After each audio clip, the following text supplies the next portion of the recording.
Hello, hello. Hello, Ezekiel. How you doing, man? Doing well. How are you doing? I'm excellent. Good. It's good to talk to you. You as well. So I think we'll just get right into this. I mean, I don't really have a structure or anything, That's quite but all right. yeah. How's your day been? Quite well. Yes. Yeah. Okay. Yours? What does a day in the life of Yamsox look like? Well, I wake up and before my feet touch the ground, I always do a prayer to Mother Earth for giving me this body to use and do higher things with it. And I spend most of my time doing my mantra. With my inhale and exhale, I try to remember the names of God. And what I do during my breathing throughout the day, that changes. So you're very focused on your breath and how you breathe. Absolutely. And how do you so do you think you should force breath, or do you think there's times where you should just let it be? Or what are your thoughts on like meditation and breathing in general? I think a lot of people might have the impression that conscious breathing means manual breathing, but I think it's just awareness of your breath. Letting it be is a good way that you've described it. Absolutely. Yeah.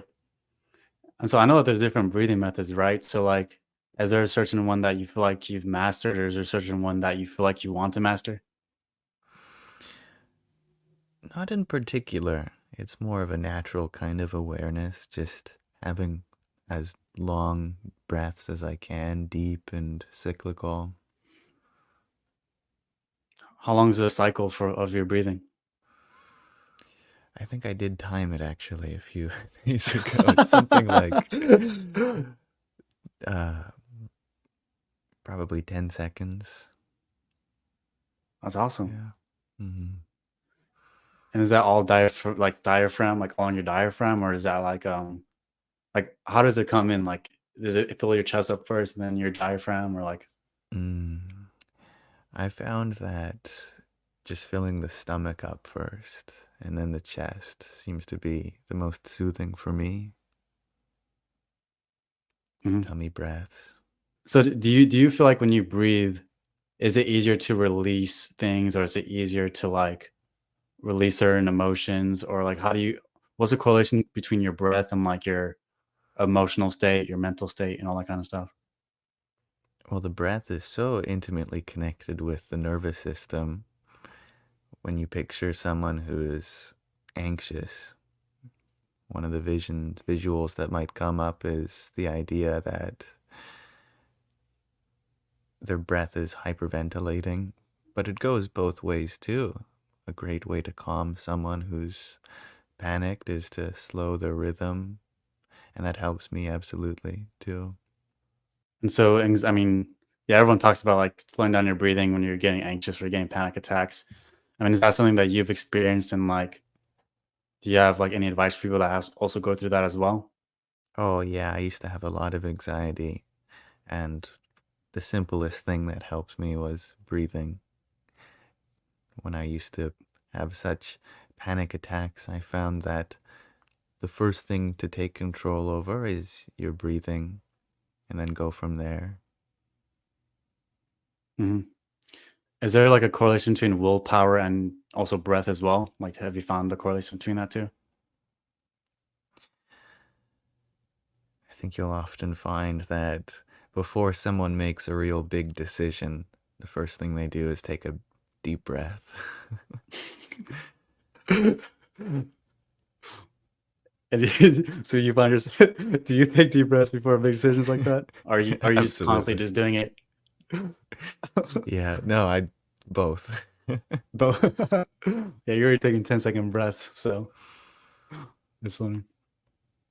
And so one thing that interests me, especially with some things that I've seen with yours, is the signs of nothingness. Yes. Wondering if you can talk on that, and what does that mean? Well, I kind of came to the conclusion about nothing in my dormitory at college. was thinking about how, you know, nothing as a word, we use it so freely in a sentence without thinking about it. But if you really place emphasis on this idea of nothingness, then it starts to be a solution to so many big philosophical questions. For example, if you just ask yourself what came before everything, just the simple answer is, well, by definition, nothing. You know, if you had something come before everything, then it would be a part of that everything. So inherently, before everything comes nothing. But that sounds a lot like God to me. And so this idea of nothingness, right? Like, why do you think people have a problem with maybe emptying themselves and becoming nothing, or having some kind of feeling of emptiness inside of themselves? Like, why do you think there's a resistance towards that? I suppose we feel like we should become something or someone, and to be no one is an insult in our culture. To be nobody, to feel empty is a negative trait. But you have to come to these adjectives to be able to find spaciousness and openness. These are qualities of that emptiness. And spaciousness and openness. Can you describe? Is there like different degrees of it? Do you think there's like different periods of your life where you feel spaciousness and openness? Like, what is that like? Yeah. You know, there's a mathematician who once studied various degrees of nothingness, and he started enumerating them. I'm not well versed in his research, but absolutely you can come to a kind of nothingness and then come to an even deeper kind of nothingness. And I wouldn't know how to describe the differences between them, but I think that emptiness is infinite and there is no bottom of the rabbit hole. Mhm. Now, is there certain energetic qual? Is there certain like energetic qualities, or like what do you find begins to happen within yourself when you start to experience, that emptiness or that nothingness? That emptiness, nothingness, spaciousness is all a synonym to me for consciousness. For consciousness is the very space that contains all of it, this experience as a human. So when Mhm. we rest in that emptiness, we are abiding within ourself, the very movie screen in which it all takes place, rather than identifying with the thoughts that appear to it. Yeah. Do you think that everything is kind of a mirror? Like, in order for you to have a kind of moment of self-realization, do you think that maybe you can, or like, what is your take on just consciousness, being the observer and then looking at things and using them as kind of like a mirror to, wake up Absolutely. and stuff like that? Yeah, yeah. Since this nothingness intrinsically cannot be seen, cannot be heard, it is by definition the absence of form, then in order to experience it, we require some other kind of method than direct experience. We rely on the objects of our experience to serve as a reminder that we are witnessing, since we can never observe the observer. Through the observing itself, we are reminded. And in that way, everything does kind of act as a mirror.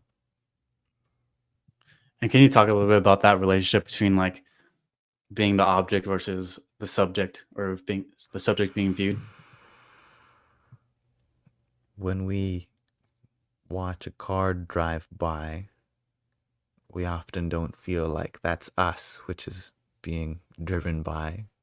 We feel like there is space between the entity that's doing the watching of the car and the car itself. And this is the difference between the subject and the object. The subject is on the seeing side, and the object is on the seen.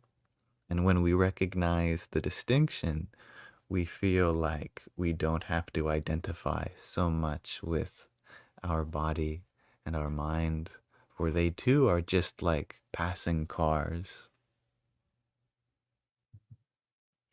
And so there's this thing that I personally have looked at on my journey, Yes, do and there's this thing share. called apophatic theology. So this is kind of something because we're talking about like nothingness and the object, things like that, object Mm-hmm. and subject. But I'll read the definition of it. So apophatic theology, also known as negative theology, is a theology that attempts to describe God by negation, to speak of God only in absolute searching terms and to avoid what may not be said. So in Orthodox Christianity, apophatic theology is based on the assumption that God's essence is unknowable or ineffable, and on the recognition of the inadequacy of human language to describe God. So the apophatic tradition in Orthodox is often balanced with cataphotic theology or positive theology and belief in the incarnation through which God has revealed himself in the person of Christ. So what That's is your thoughts beautiful. on the way of Yeah, negation and I just love that that. definition in general? Absolutely. I find that since we experience the very presence of creation, then in order to understand what came before it, we have to think in terms of absence. And it's a beautiful way to get in communion with that source, to consider a quality that everything has and then negate it. And then that's a quality the source must have had. For example, we might say that everything is changing. Therefore, when we negate that quality and apply it to the source, we find that the source must be changeless. Or here's another one. If everything has qualities of good and bad in it, then the source must be beyond these qualities. Mm-hmm. And how do people apply kind of negation in their life, right? Maybe they have a busy life. So what does maybe Mhm. someone who's a busy person lives in a city, how does negation come into play in each moment Yeah. of their life? Practically speaking, it's something that we can do to acquire a kind of detachment from the world. When we understand that the source has qualities which are beyond those in the world, then we begin to feel those qualities as separate from the world.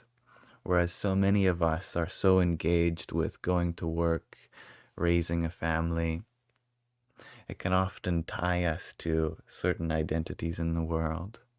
But through the practice of negation, we can come to a sense of eternal identity, which is beyond the world. So kind of like an eternal vision, right? Like seeing things from the end. Eternity is one of those qualities that the Source has. And therefore, you and me and everyone being a soul that is an expression of that Source, when we come into our divine qualities inherited from that, then we find ourselves to be eternal as well. What do you think of maybe, how do I describe this? How do you think the body comes to play in spiritual transformation, right? So when we negate ourselves, for example, we enter into sort of a state of emptiness and negation. We find ourselves in somewhat of a heightened, maybe alert to awareness, and we Mhm. feel energized. We feel one with everything. And so it seems like we're kind of negating the body or kind of distancing ourselves from it. but how can there be, connection to or what's the connection between the body and negation as well? Yeah. It's important to not ignore the body. The body is our vehicle through which we serve others. And this spaciousness that we come to through a heightened sense of awareness, it transcends the body, but that doesn't mean the body is meaningless. The body is one of the things which is contained by that awareness. And therefore, it's one of the tools we have at our disposal to share love, sincerity, truth, compassion. So, like as awareness, for example, or you try to make your way towards this awareness, right? How do you begin your path to realizing yourself as this awareness? Because at least when I first started out, right, and I started out with meditation, um, I had to start. I had to start to very closely observe my thoughts. At least this is Mm-hmm. how I. This is the route that I took. So, somewhat in a way of self observation, where like I would catch my eye thought, start to comment over things, give different labels over things, and I watch it very closely, like you're like you could say like a predator watching over its prey, and like I Yeah. look super closely, and there gets to a point to where, at least I've noticed that my ego then just stops throwing these constant thoughts because I can see right through them. Mm-hmm. Um, so that's kind of the route that I took. But for somebody that's trying to negate and someone that's trying to, realize themselves as this awareness, what are some tools, what are some keys that they can access to um, experience this? Well, just as you have shared, keeping within your intellect that knowledge that the one thinking is not necessarily I. So trying to do some positive reframing, which takes this I-ness out of the subject. For example, we put so much weight on our sense of self being perfect. If you walk into a room and your body accidentally knocks over a, let's say, a vase and it smashes on the ground, the mind may say, I did this, and so I must clean it up. And there's nothing inherently wrong with phrasing that situation in that way. However, we immediately tie ourselves to this and might feel a negative feeling that arises from it. Other languages often, like Japanese, for example, they don't usually put yourself at the subject of such incidents, and it's an entirely equivalent way of seeing things where they instead rephrase it as, oh, the vase fell down and now it must be cleaned up. The situation hasn't changed. We've just placed I out of the terminology, and you still take accountability for what needs to be done. It's just now your sense of self is unaffected by the circumstance. So, what other languages have you noticed has a strong identity with the I, and Mm, what other cultures have you seen like have Well, I the same don't thing know with many Japanese? languages myself. Okay. I don't know how to speak Japanese either. However, this is just something I've picked up from those who do speak Japanese. But Research, in huh? our culture, English, we certainly always call ourselves I and relate to the objects of our experience. Yeah, definitely. And so I feel like there's a point to where you observe a lot, to where I mean, you you feel this awareness, right? You feel this deep sense of like maybe peace or gratitude or whatever it may be. Hmm. Is there a point to where you also disidentify from awareness, or you is there even, Mm, can you go even deeper than that, or is there mm, just you feel this heightened sense of awareness, you feel calm and at peace and one with yourself? hmm. Is there a point to where you can go beyond that? That's something that the Buddhists try to accomplish with their principle Anatman.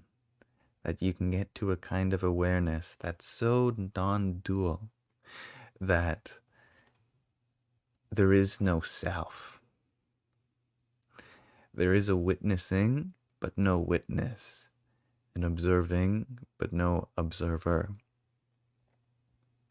It's not something that I've experienced, so I can't speak on behalf of it. But here goes that I again creeping in. So Yeah, sneaky. What's funny is like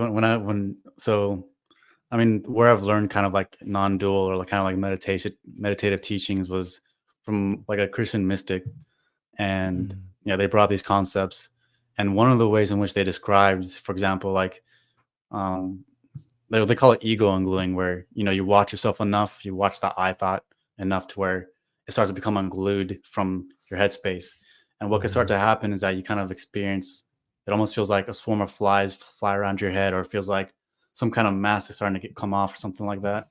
mm. Um, but have you experienced anything like that, or like, what are your thoughts on maybe that term that I mentioned, ego ungluing, or maybe like yeah, maybe a veil coming off of the eyes or something like that? I like that. Ego ungluing.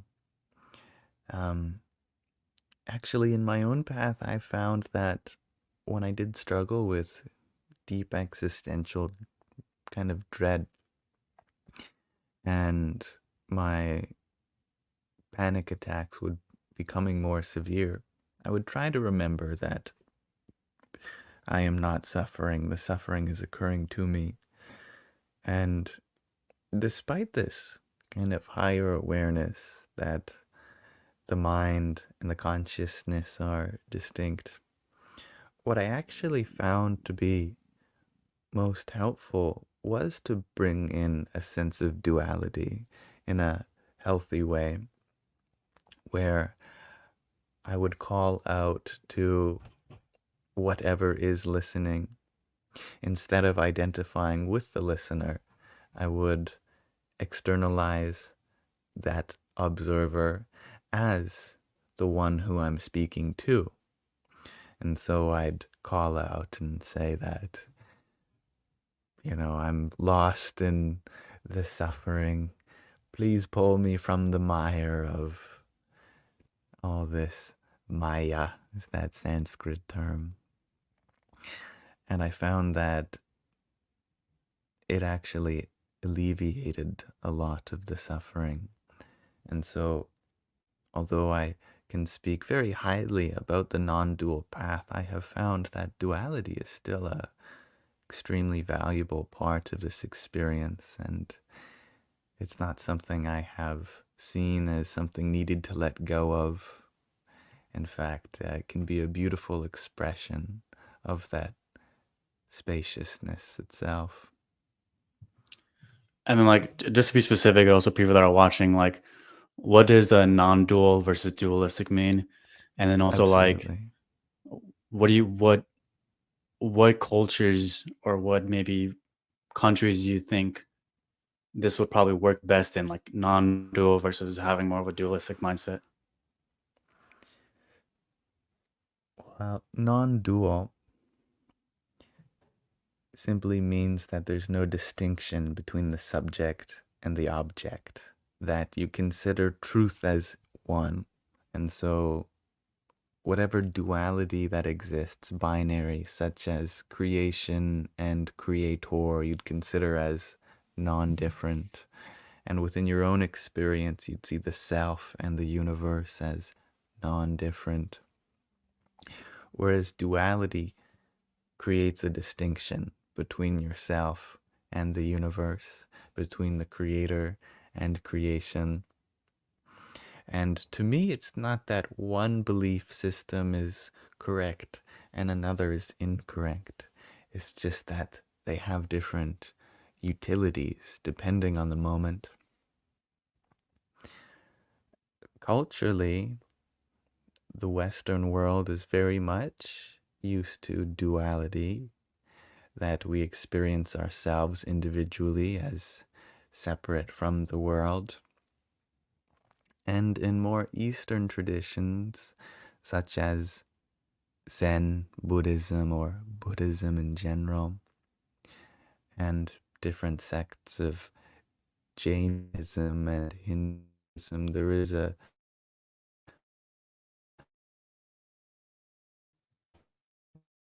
non-dual tradition that is very prevalent. Individually, it's up to the practitioner whether they wish to follow the path of non-duality or duality, but they both lead to the same. I have this question that came up with my head right now, but how do you think? What's your take on transmission of knowledge, right? So if you follow more of like a Zen path, right? I feel like knowledge would be more transmitted through mind and the development, or just letting go in general. Like I feel like the essence of, I feel like a lot of knowledge that you gain is from intuition, from letting go, from even maybe a master that can kind of intuitively transmit teachings into your consciousness. Whereas, I mean, maybe more in a dualistic perspective, it's like maybe it's more physical, maybe it's more like in a book, you read it, you learn, you get the knowledge of it. But like, what's your knowledge on, or what's your take on the transmission of knowledge and all that kind of stuff? In the ancient language that is Sanskrit, there's this beautiful pair of words, aparavidya and paravidya, which separate knowledge into two kinds. There's lower and higher. And lower knowledge is that which has to be sought out to be acquired. You have to go to some master, some teacher, some book, or some course, or some lecture. You're not born with it. So you have to go out, expend effort to gain it. But the reason this is considered lower knowledge is because it's not knowledge that remains with you. Everything that is gained eventually has to be let go of. So even the highest PhD is not something you get to take with you after you're leaving of this body. Whereas higher knowledge is just the reverse. It's something that everyone has, but it gets obfuscated. And so it requires a deconstruction to realize what's been there already. And so the reason that some gurus can seem to transmit knowledge intuitively is not because they are delivering something to you, but showing you what's already inside you, just with consent deconstructing what's preventing you from realizing the truth already embedded in you. It's pretty fascinating. Do you feel like you learn that way, or do you feel like you've taken a different route? I have found that I best relate to knowledge when I can discover it within my own experience. Yeah. And I mean, do you have a guru yourself, like someone that has taught you many things?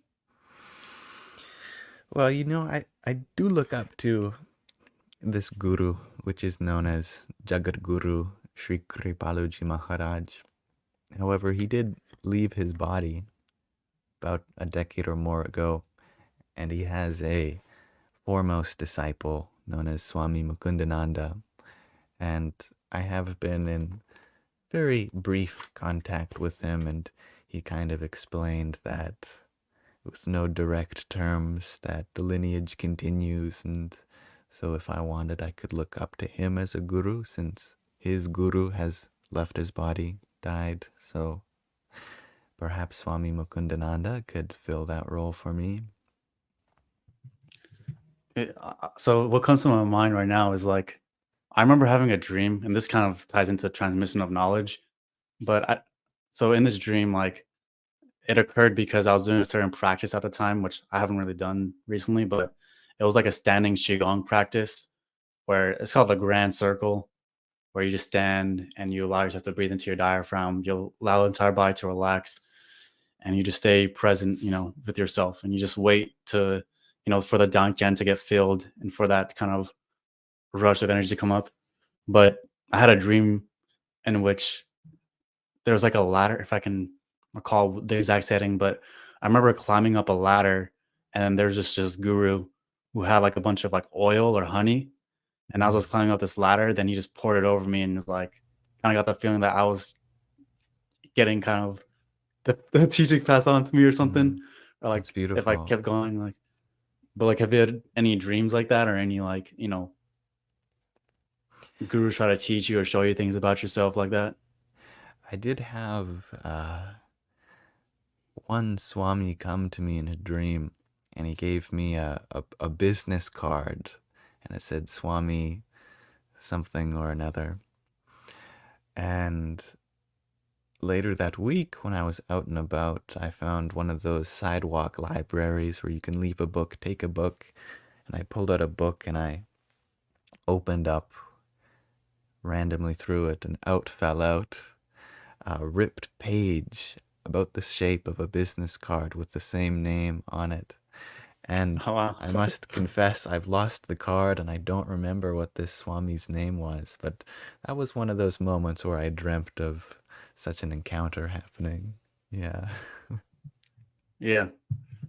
And so, I mean, so having or we talked a little about knowledge and kind of transmission of knowledge, like higher knowledge in general.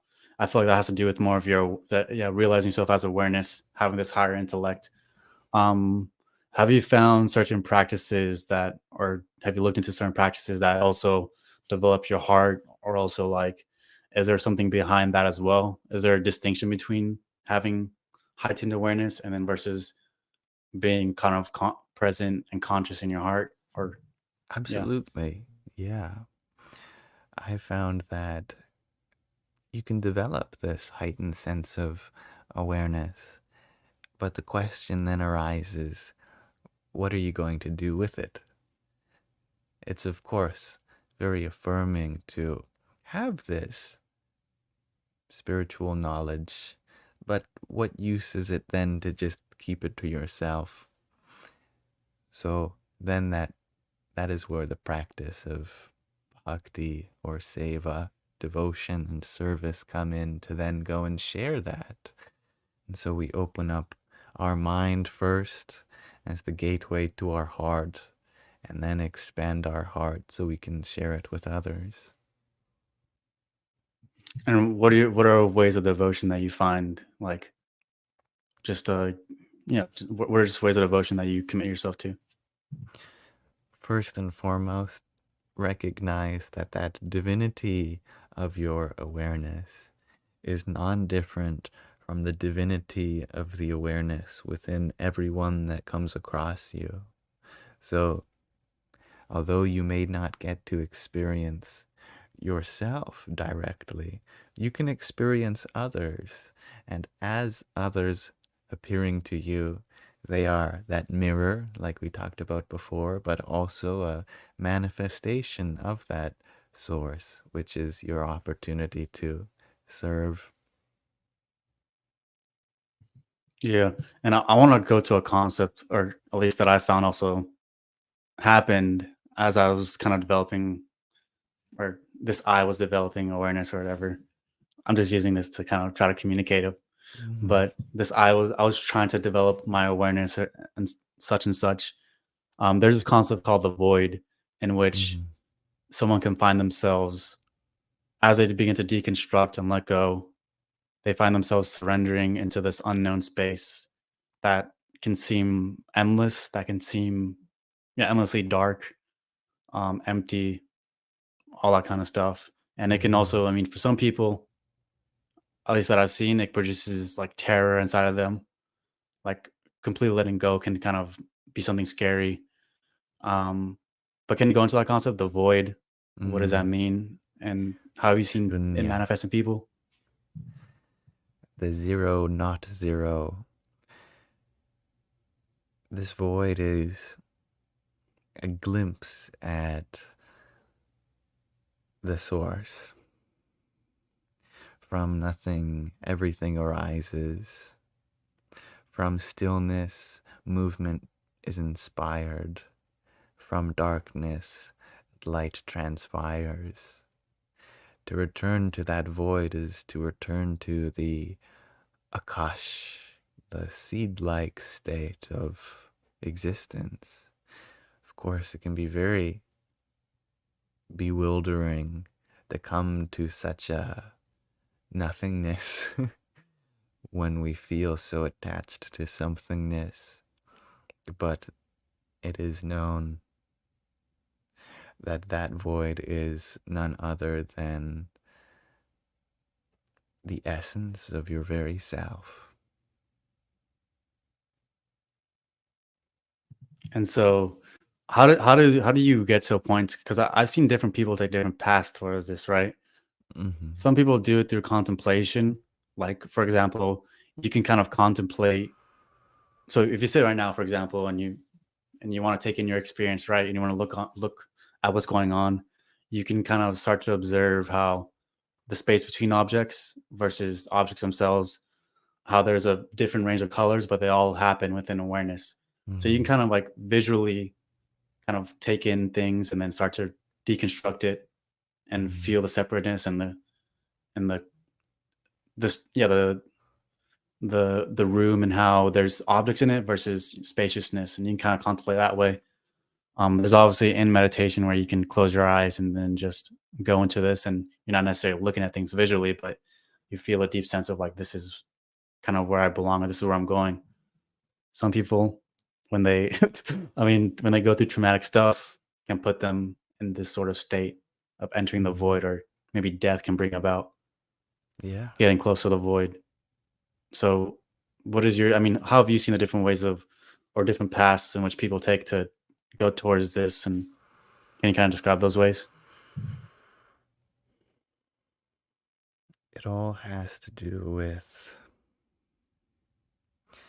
deconstructing what's in front of it. Like you used the term veil a few minutes ago.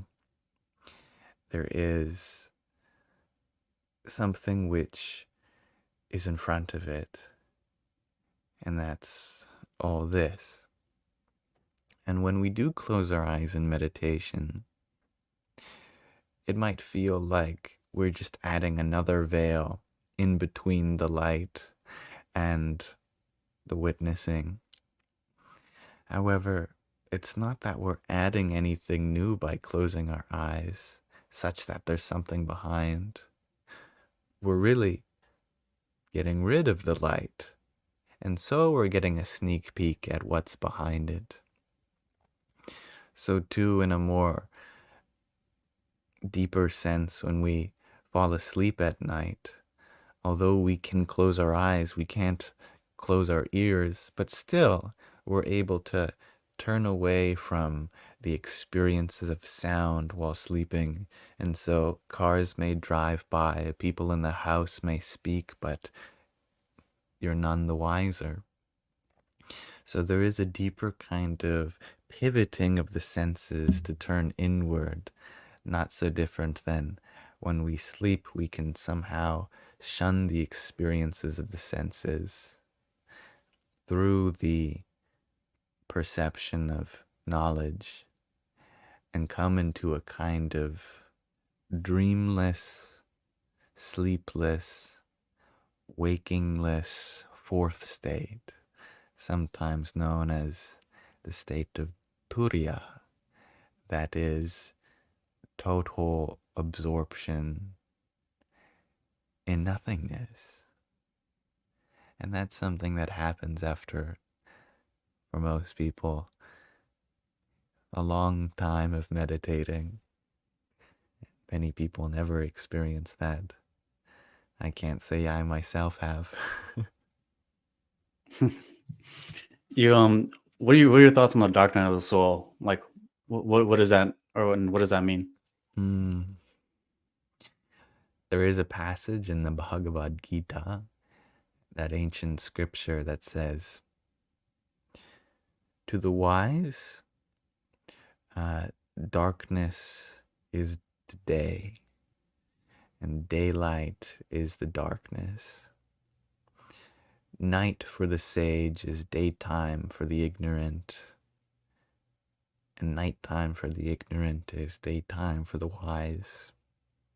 Of course, this isn't a literal statement that enlightened people stay up all night. Nighttime simply means that your sense of identity is in the world, and daytime means to be pulled back such that your sense of identity is in the source, that source of light itself. And to most worldly people, this is a terrifying thought, to have your sense of self stripped away from the world, since we hold on to so many things in the world. To worldly people, that sounds like a kind of death, a kind of nighttime. And I suppose a dark night of the soul, therefore, is when someone comes to awareness of this point, that to be identified with the world, this is true night, true darkness, and you have to find that light. I like that. One thing that I find too is that sleep can also, I mean, kind of talked about sleep earlier too. Um, Sleep has a very, and your relationship to sleep, right, is a very, it's very important how you relate to sleep. So like, if you view sleep as like, oh, I finally get to like go to sleep like in the day like that, it usually relates to how you're unconscious throughout your day and you're just going through the motions because you would much rather put things off into your sleep rather than be awake and conscious and alert during the daytime. At least that's what I think. But That's a I beautiful found point. that, yeah, I found that as I observe more and as become that witness, or as I become the witness or whatever, Mhm. um, I feel like I see through sleep and that I can kind of, I don't know, just drift off into the source and things like that. Like sleep is not necessarily something that I am heavily identified with, if that makes sense. Yeah, one of the epithets for Arjuna, the protagonist in the Bhagavad Gita, is one who has conquered sleep. And the Buddha is also described as one who is fully awake while asleep and fully asleep while awake. Yeah, the good stuff right there. And so, what are some contemplations, or what are some things that you felt like have transformed your state of consciousness? Like, what do you find is a helpful contemplation for you? It's helpful to positively reframe negative situations, contemplating on the positive rather than the negative can transform any situation into a blessing. And the more that we feel like this present moment is a blessing, then the more we can be present in it. If we feel like this moment is an obstacle, then of course you're not going to want to be here, be as conscious as you can be. So, a practical technique to be more alert, conscious, here and now is to reframe the events in our life in terms of the positive so that we don't feel so averse to be here now. Yeah, and what's the thought process behind your YouTube channel or like your TikToks? Like, I see you have like different things such as like, what do you call it? Like chakra, like different days are different chakras. Like Root Chakra Sundays, Sacral Chakra Mondays. Like, what's your thought process behind that? Nothing too deep other than that. I feel like it's a good parallel between the 7 days of the week and seven chakras. I'm sure I'm not the first to make this observation, but it's a fun way to make every live stream that I do different with different colored lightings and a different theme of the day. Just gives it a bit of character. That's all. Yeah, yeah, definitely. And I mean, what are your favorite things to talk about on live streams just in general? Like, what do you love talking about? I love talking about whatever I can do to soothe the questioner. I feel like it's one thing to shake someone awake, and it's another thing to bring them breakfast in bed and say, "Good morning, welcome to the day. It's a beautiful time to be alive." Both ways will get the person awake, but the first way is a little bit more brute force, and you'll get the person awake by shaking them, but they'll just want to go to bed right after. Hmm. Whereas someone that you gracefully give compassion to, they'll wake up a little more naturally without attachment to go right back to sleep. And analogously, in my live streams, I love to create a comforting space for people to blossom according to their own timeline, rather than trying to give them anything which forces them awake, if that makes Yeah. sense. Yeah, it does. Um, if you can transmit it, like, what is a way? How would you describe awakening, or how would you kind of reveal it to somebody?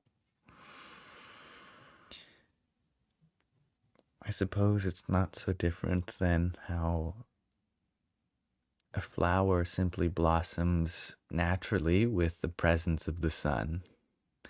You'll find that all the petals Hmm. on a daisy, they're closed up at nighttime, but when sunlight happens, they naturally open up without even touching. You don't have to go to every daisy in your yard and start pulling at the petals.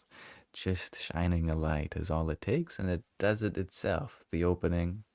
So too, awakening is something that I feel like is not something that needs to be transmitted as it is, just shining whatever light is already within you, and the flower, the aspirant, does the rest naturally themselves. Hmm.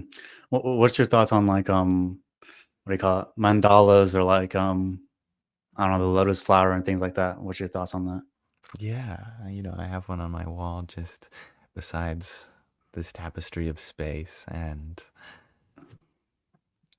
it's beautiful how often I catch myself just kind of absorbed into it. It's a great catch of your mind, I think, to have a symbol with you to remind you of presence. When our mind is drifting, it's good to have something that catches it, especially symbolically. Yeah, I mean, I haven't looked too much into it, but like, what is like the significance of, like, maybe the different patterns in the mandalas and things like that? Like, how does the way that it looks like maybe affect Mm. you subconsciously or something like that? Well, of course, geometrically, that's highly rotationally symmetric. You could rotate it by a little, just a few degrees, and everything would line up on itself. So there's so much happening radially. It all spirals out, and it pulls your attention one pointedly onto a center. And that's so symbolic. That's not so different than the process of meditation, where we have all these thoughts spiraling around us, and we're trying to make our thoughts one pointed, pull ourselves to the jewel at the center, the witness. That's pretty cool. That's pretty cool. And so, I mean, are you into, like star signs or anything like that, or like, do you observe the patterns of the stars as well? Do you think there's something symbolic behind that? I mean, I'm looking at your stars right now. They're back as your thing, so I'm thinking maybe there's something behind that, or why you have that up there. Well, this was a gift from my parents when I went to university and I lived in the dormitory. Something to put on my wall to keep me dreaming of big things, I think. I've Yeah. always found myself staring into space. Mhm. And I mean, do you think that's a practice though? Like, just staring into space? Do you think there's some kind of effect it does? Because I know people stargazing, for example. Like, is there anything behind that, or what are your thoughts on, like, stargazing or stuff like that. Yeah. Well, I'm sure it's no coincidence that the background of this podcast too is a starscape, and Yeah, more so than that, I have had many moments in which I was looking upon the stars and filled with moments of revelation. I mean, to be able to just try to comprehend the vastness of space really helps minimize the ego. That's for sure. definitely. And do you think we come from the stars though? Well, we are made of stardust. And what exactly do you think that would mean? Like, if someone's made out of stardust, right? Like, do you think there's a certain vibration they give off, or does that have to play into maybe the way that someone's uh, role in society is, or does it get that deep, or is it just just you fit a stardust? I think it is a beautiful point that before our sun existed, there was another star that lived its whole lifetime, and it blew up, and our bodies are made up of the remnants of that star. And so, in some way, all of us are from the same place, then, that we all share a common source. The molecules, atoms, particles, energy in our body. Well, I'm sure that many of my particles have rubbed up against yours in the previous star that went supernova. And that's a nice thought to think of how we all really come from the same place. Yeah, definitely. And so what are your thoughts on manifestation? Mm-hmm. You know, we have a kind of bank account with the universe where we can make deposits with doing good things and make withdrawals by asking for things. But if you really want to manifest things, you know, ask the universe to give you nothing, and from that nothingness, everything arises. And so is there a certain, because I don't know, there's a lot of techniques out there. Would you just simplify it by just saying that, or is there, how else would you describe manifestation? Is there a certain technique that can also describe it in another way? I would picture this thought experiment. Imagine a soccer field, and you went out to the soccer field and you started digging a hole. Eventually, with that hole now in the soccer field, it's only natural that the soccer ball will find its way into that hole at some point, just at the movement of the ball throughout time. Things tend to find their lowest energy state, and it takes a lot less energy to put a ball in a hole than it does to take something out of a hole. So too, manifestation. To create something in your life, you first must have the space for it. And so holding space for something is a great way to kind of beckon the presence to fill that absence at some point. And are these like masculine and feminine principles that also are in play?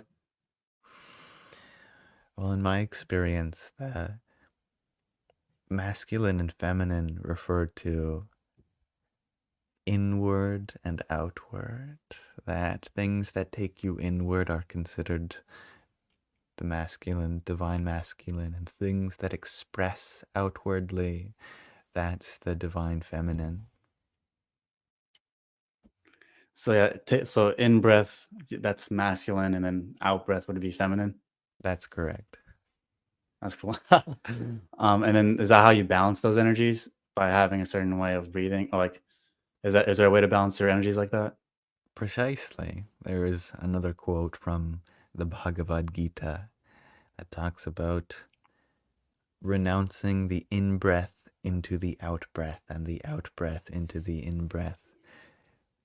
Our outward breath is all to do with releasing, and our inward breath is all to do with accepting. So, although the breath in this case is only a symbol of something more metaphorical. Physically equalizing the inward and outward breath is a great way to come in touch with the spiritual breath of releasing and accepting. Hmm. And I feel like coming to a close here. Maybe is there maybe one other topic that you'd like to cover real quick, or is there anything that you'd like to leave people with in general? Well, I would love to extend my gratitude to you for sharing this space with me and for hosting it for so many other beautiful souls, I imagine. I'm very blessed to be here, and I thank you deeply for this conversation. Yeah, thank you. And where can people find you, by the way? I go by Yamsox, Yamsox, on all my platforms, and my link tree, linktr.ee/Yamsox, has a link to everything that I do, in case viewers wanted to find out. Well, awesome. Well, thank you for coming on and sharing the wisdom and just the knowledge that you have. And My pleasure, yeah. Ezekiel. And let's end this right here.